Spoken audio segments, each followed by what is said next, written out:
Good morning, students. Welcome to online classes of Sun Valley Public School.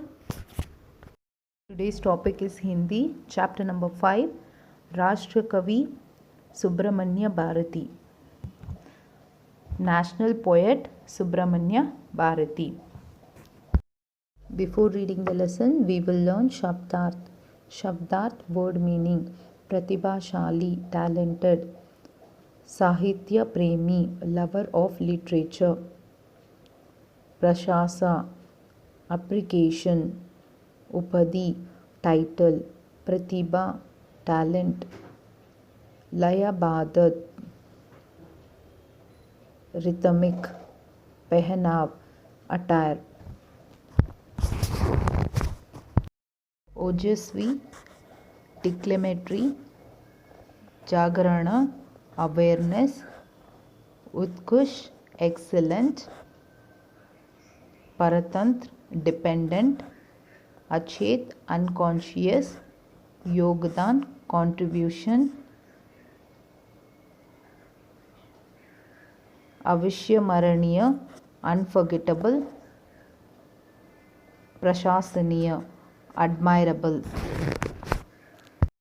Back to the lesson, children. Rashtriya Kavi Subramanya Bharati, national poet Subramanya Bharati. राष्ट्रीय कवि भारती का जन्म 11 दिसंबर 1882 को तमिलनाडु के गांव एट्टायापुरम में हुआ था। उनकी माता का नाम लक्ष्मी अम्माल और पिता का नाम चिन्नस्वामी अय्यर था। बचपन में सुब्बैया पुकारे जाने वाले सुब्रमण्य बचपन से ही अद्भुत प्रतिभाशाली थे और पढ़ने लिखने में अलग थे।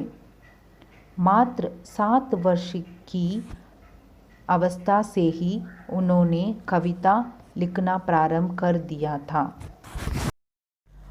उनकी कविताओं की प्रसिद्ध दूर दूर तक होने लगी थी।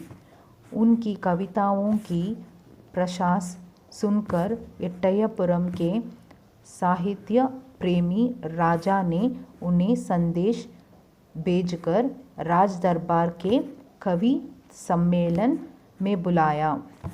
मात्र 11 वर्ष की अवस्था में राज दरबार के कवि सम्मेलन में बाल कवि सुब्बैया ने अपनी कविताओं से अपनी ऐसी छाप छोड़ी कि उपस्थित कवि इनकी प्रतिभा को देखकर चकित हो गए।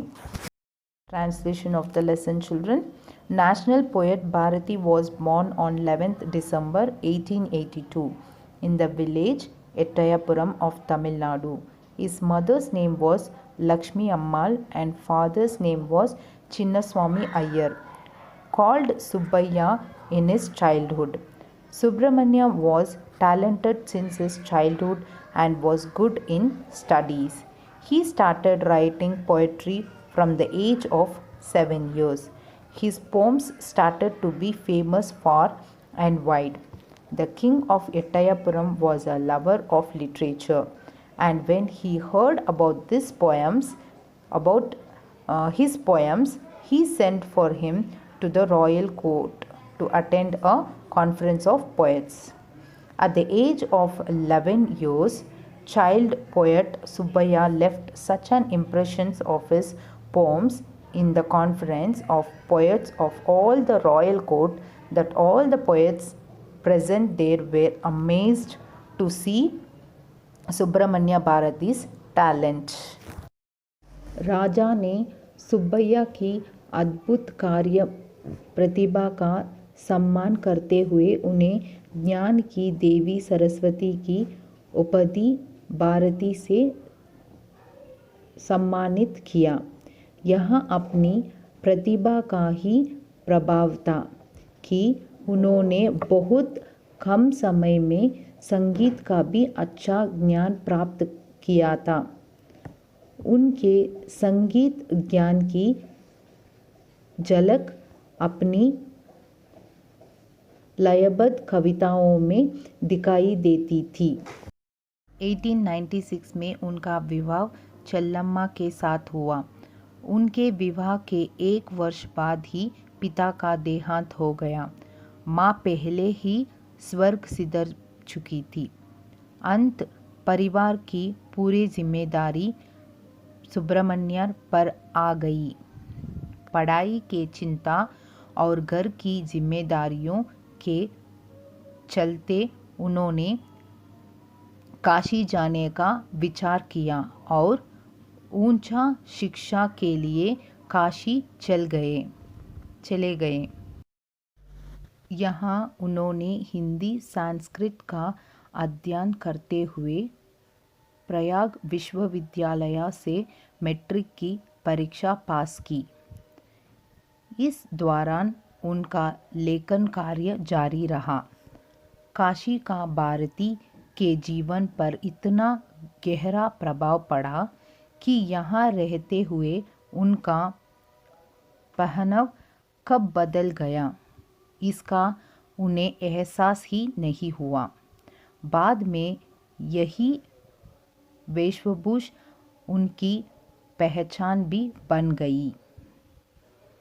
साहित्य और देश सेवा का भाव उनके मन में कुट कर भरा था। 1905 में बांग बांग आंदोलन का भारती के कोमल मन पर गहरा प्रभाव पड़ा। Translation of this chapter, children. The king honored his poetic skill and confirmed upon him that the title of goddess is Saraswati of knowledge. To whom? To Bharati. It was because of his talent that he acquired a fine knowledge of music in a very less time. His knowledge about music got reflected in his rhythmic poems. He got married to Chellamma in 1896. His father died after 1 year of his marriage. Mother had already expired, so the responsibility of the whole family lay upon Subramanya. Pressure of studies and household responsibilities made him to think of going to Kashi, and he went there for higher studies. In Kashi, he passed matriculation from Prayog University. While studying Hindi and Sanskrit, his writing work continued during this period. Kashi left such an indelible effects on Bharati's life that he never realized when his style of clothing changed. Later, this style of clothing became his identity. Sense of literature and patriotism was deep rooted in his mind. The Bang Bang movement of 1905 left a deep impression on Bharati's young and dedicated mind. Hindi, Bengali, Sanskrit, अंग्रेजी साहित्य कई भाषाओं के ज्ञान भारती ने अपनी वाणी और लेखनी के परतंत्र भारत के जनमन में देश सेवा और आज़ादी की भावना का प्रचार प्रसार किया। ओजपूर्ण कविताओं और ओजस्वी वाणी से उन्होंने जन जागरण का काम किया। इसी समय उनका प्रसिद्ध कार्य संग्रह स्वदेश गीत प्रकाशित हुआ। उत्कृष्ट लेखन के कारण उन्हें महाकवि भारतियार के नाम से भी जाना जाता है। वे एक सच्चे राष्ट्र कवि थे।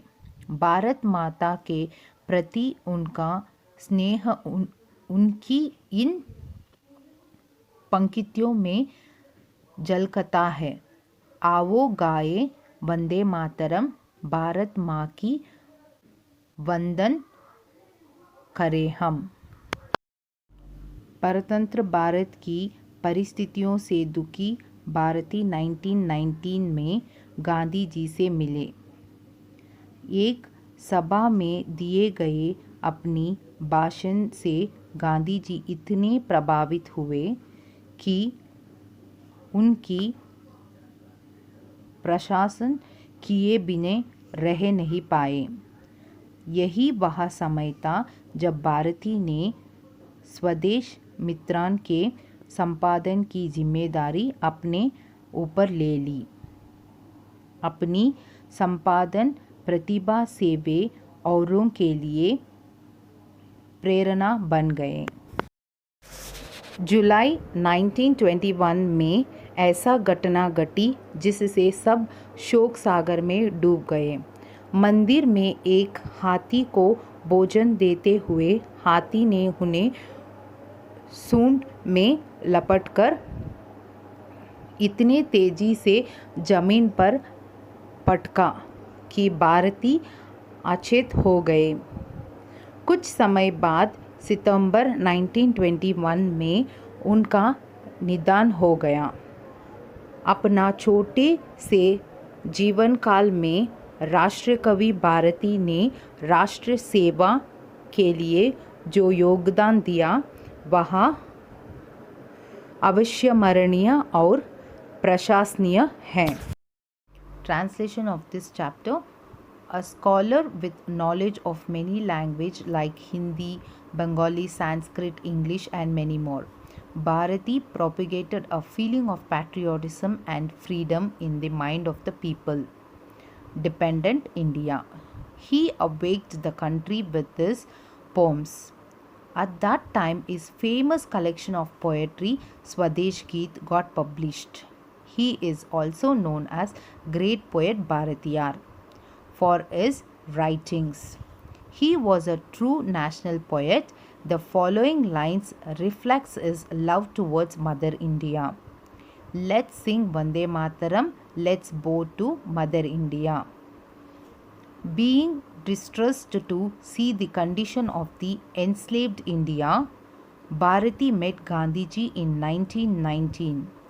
Gandhiji got so impressed by his lecture given in an assembly that he could not help praising Bharati. This was that time when Bharati took upon him the responsibilities of editing Swadesh Mitran. He became an inspiration for others because of his editorial skills. An incident happened in July 1921 and everyone drowned in sorrow. While feeding an elephant in the temple, the elephant encircled him in his trunk and threw him on the land so violently that Bharati became unconscious. After some time, in September 1921, he died. The contribution of the national poet Bharati in the service of nation during his brief life period is unforgettable and praiseworthy. I hope you all understood the lesson of great Rashtrakavi Bharati. Thank you. We'll meet you in the next class.